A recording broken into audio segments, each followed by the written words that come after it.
Interesting, it's asking me to sign in. You have a second. Go ahead. Is there any way we could get Jose the filing fee for Olympia Yeah, sooner? when is Or it? is it just in the mail? We gotta wait. I think Rodney sent it. Go ahead. Ask Sherry. Is there any I way have we no could get idea. Jose the filing fees for Olympia Yeah, sooner? when is Or is it? it just in the mail? We gotta wait. I think Rodney sent it. Go ahead. Ask Sherry. Is there any way we could get Jose the filing fees for Olympia Yeah, sooner? when is Or is it? it just in the mail?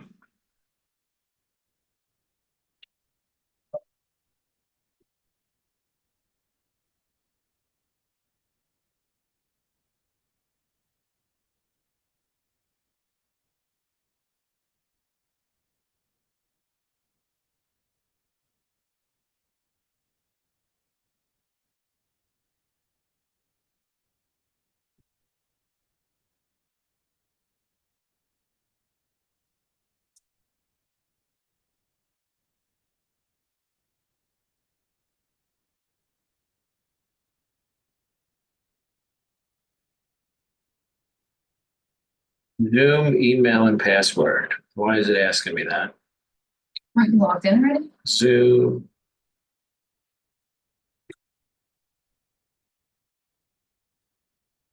It's asking me to log in.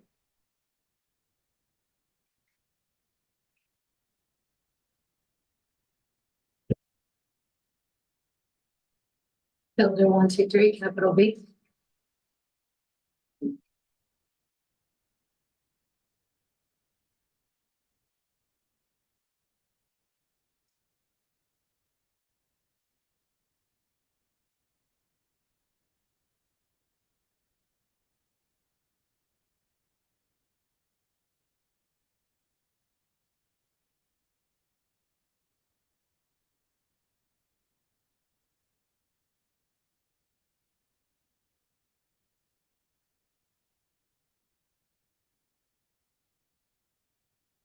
I see that, Are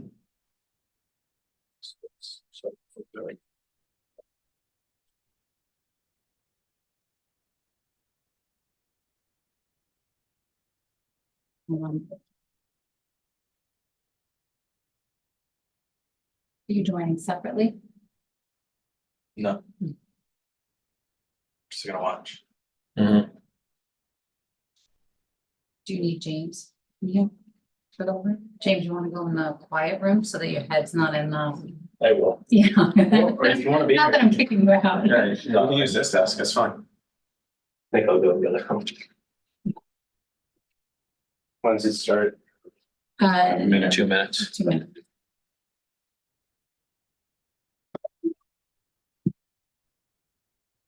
One minute.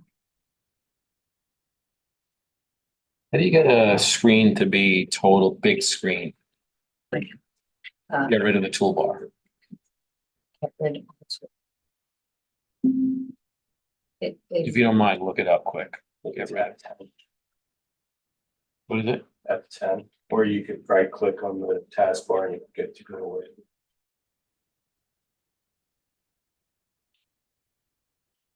Try pressing F10, and then it's up there somewhere, full screen, go away, but on. No, Set it. maybe more tools.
How's it going, everybody? I think we're live here. All right, so it's 12:01, so we'll get started. And like we promised, 20-minute webinar. We respect your time. We know it's the middle of everyone's day, and usually people who are investing alongside us in these deals are busy people, as we are. So we'll keep it as quick as possible. So my name's Chris Stout. Just a quick introduction. I've been in real estate for 15 or 16 years now, successfully investing in multifamily, industrial, multifamily and industrial mainly. I've successfully developed 1 and 2 family homes for 10 years in Staten Island, New York.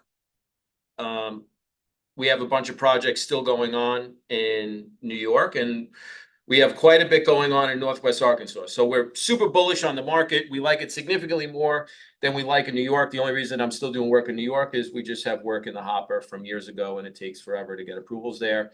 So we just keep it moving. It's simple enough. But as far as holding things in New York, it became extremely challenging. So we took the show on the road, and we found this town, Northwest Arkansas, which basically comprises of Bentonville, Springdale, and Fayetteville, or Bentonville, Rogers, Springdale, and Fayetteville, all in a vertical strip. One side is completely blocked off by mountains and landscape that'll be very difficult to build. And the other, it's actually growing westward, mainly driven by the Walton family is a major driver here. They're just investing billions and billions of dollars. Walmart is headquartered there, driving a lot of the growth, along with Tyson's Food, which a lot of you know is the chicken company, and JB Hunt, which is Fortune 500 logistics company, are all dumping massive amounts of energy and capital, most importantly there. And as far as the landscape is concerned, the place is awesome to live. There's a whole back network of bikes, so people aren't riding bikes on the streets. There's a whole back section of bike trails that people use to make their way around the city. And it's probably one of the more enjoyable places to live/visit if you're not on the coast. I'm a beach guy. I love the beach, but if you're not going to live on the coast, every time I go there, I mean, I think it's a great time. The food's awesome. The environment's great. The people are awesome. Everyone's got jobs. The unemployment's basically nil. So, all right, let's get right into it. Share, excuse me. Here we go. Okay, so you should see it on my screen. This is our pitch deck. Northwest Arkansas, we're buying 2 industrial properties from 2 different sellers. We source them off market. We've pounded the pavement in this market so strongly. We have actually pretty good ties in now. We have about 100 apartments in the area. This is our first industrial acquisition in the market. But pounding the pavement, we found 2 sellers, both of which are actually, I'm sorry, the Shaver property down here below. I'm not sure if you can see my pointer or not. The Shaver property that's highlighted in red is being sold by someone who actually bought the entire block, and he uses a majority of the warehouses himself. And the investment side, he's getting rid of for a very attractive price. We're paying 1.8 for this property here. So we're paying well under $100 a square foot. I'll tell you why that's important in a minute. And then down below, it's the name of this deal is called Storage Parkway. Very wealthy guy owns it. And just the typical, and we've had success. We've had success with this type of seller in multifamily, just a real wealthy guy who isn't interested in pushing rents. I'm sure all of you know someone over the course of your real estate career that, if you have a real estate career or just investment career, that has had or knows someone who hasn't pushed rents. I've kept rents the same forever, and it's just, I'm happy with my tenants, and I'm not trying to cause any problems. We go in and we cause some problems. We raise some rent to market or slightly below market, so we're still the least expensive option in the market. And we've been very successful with it across all asset classes, and that's because people need a place to go. So Northwest Arkansas specifically, this market has a 2% vacancy rate. It's probably be here later in the deck. 2% vacancy rate. So these people basically have the option of signing larger leases or going out of business. If they go out of business, there's plenty of people to take their spot. We're not trying to put anyone out of business, and really the numbers don't justify any of that. I mean, if each tenant pays a couple $1,000s more a month, which they can definitely afford, that would be it, and that would make our investment successful. So we're buying the whole thing for 4.6 million. The top deal we're buying for 1.825, so 1.825, and the bottom deal down here we're buying for 2.850, 2.850. We say we're going to put about $370,000 worth of work into these properties. We do not believe we'll hit that number, but again, this investment, there's no capital calls. You will not get a phone call midway from us saying that we need more money from you. It's just it's the way that we run things. So we overestimate all work to be done. We hold the money. It sits in a bank account. You get to see that bank account every month, and you'll see it sitting there until we need to spend it. If we don't need to spend it, it just gets returned back to you at the end of the investment. At refi, if we determine that we don't need the money, we've owned it for 1 or 2 years at that point, and we don't need the money, we'll return some capital then. But imagine if you go into a real estate investment and you're doing it with a partner, you say, listen, this thing's going to need $100,000 worth of work. Let's just put the 100,000 in the bank account so we don't have to think about it. That's exactly what we're doing here. So here you go. I just basically explained both these deals. This deal to the left, Shaver, it has tenants such as a knife sharpening company that has $3 million of, I'm not sure if you can see my pointer, but within the red box, they have $3 million of knife equipment, knife sharpening equipment, and they sharpen all of Tyson's knives, or a large majority of Tyson's knives. Another building has a large HVAC contractor. It's not hot all year there, but HVAC contractors, I mean, historically, as long as I've been in business, HVAC contractors usually do well. To the left is actually a guy who runs a landscaping company, and he is fully electric. So I asked him, I said, how many of your customers care about the environment? He says, none. They want us to be quiet. They're like, dude, you got an awesome business plan. People are hiring you. Some people, I guess, do it for the environment, but people usually have an ulterior motive. And here it's because they run around and they don't make any noise. Huge. I would hire them. I don't think, turning lawnmowers into electric does much for the environment. That's a whole other thing, but maybe it does, maybe it doesn't. But the quietness of the lawnmowers is great. He's growing rapidly. Another company next to Lot 2, they manufacture sump pumps in the area. So all perfectly sized companies that can stay in their building for a long period of time and absorb a little bit of a rent increase. Then to the right, we have Storage Parkway. There's Window Tint Companies, another HVAC company in there. One of the largest churches in the area store their Christmas decorations. So a good mixture of tenants that if any one industry doesn't do well, there's other industries within these assets that could cover. So we're not like the entire thing's not leased to one person, and if they go out, we're out. It's a very good mixture of tenants. The reason that I said it's good that we're buying it under $100 a foot, and this is a common question that comes up with a lot of investors, is what if new supply comes to the market? What happens then? And the answer to that is we welcome new supply, does not matter. And the reason for that is same thing with multifamily. We're not worried about new supply because all of our rents are in the neighborhood of $1,000 to $1,200 a unit. If new supply comes, they have to charge $1,800 to $2,000 a door. They will not build it unless they could charge that. Similar holds true here. If new warehouse comes to the market, they have to charge $18 a foot. If they cannot charge $18 a foot, they will simply not build it.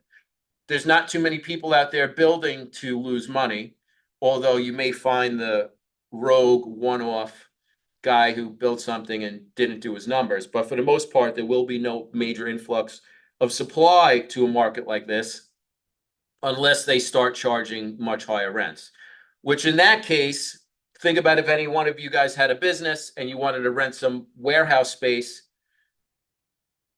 Does it matter if you're in the brand new Class A space, or the need for someone who's not overly concerned about being in the Class A space and pay almost half, or pay, you know, I don't know, 60% of what the new one is charging? It's our opinion that there'll always be a need for that market specifically. Just like there's always a need for lesser expensive apartments, there's always a need for lesser expensive places to run your business. Let's see. So not to get too deep into the workings or the geography of the market. From north to south, you have the Bentonville, just so you can picture it, Bentonville, Springdale's in the middle, and then Fayetteville downtown, where we have a bunch of apartments. And we're buying deals here. I mean, we closed on a deal. Every deal that we've bought here within 12 months has increased in value 20 to 30%. And we know that by receiving unsolicited offers. And it is interesting when you work in a market like this that's so highly desired by investors, your unsolicited offer amount goes up quite a bit. So we own in some markets that are strong, good, unsolicited offers once in a while. But this market, everything we own, we're getting phone calls on all the time, which makes you feel good to buy there because, at the end of the day, our interest is to exit these deals. So we want to buy them, do some work to them, refi them, and then exit them. And if it's easier to exit, it's usually a more enjoyable thing to invest in, or a more enjoyable investment cycle.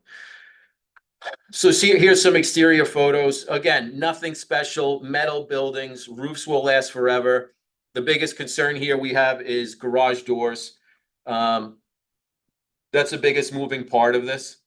And the garage doors are in fine shape. I checked every single one of them by myself.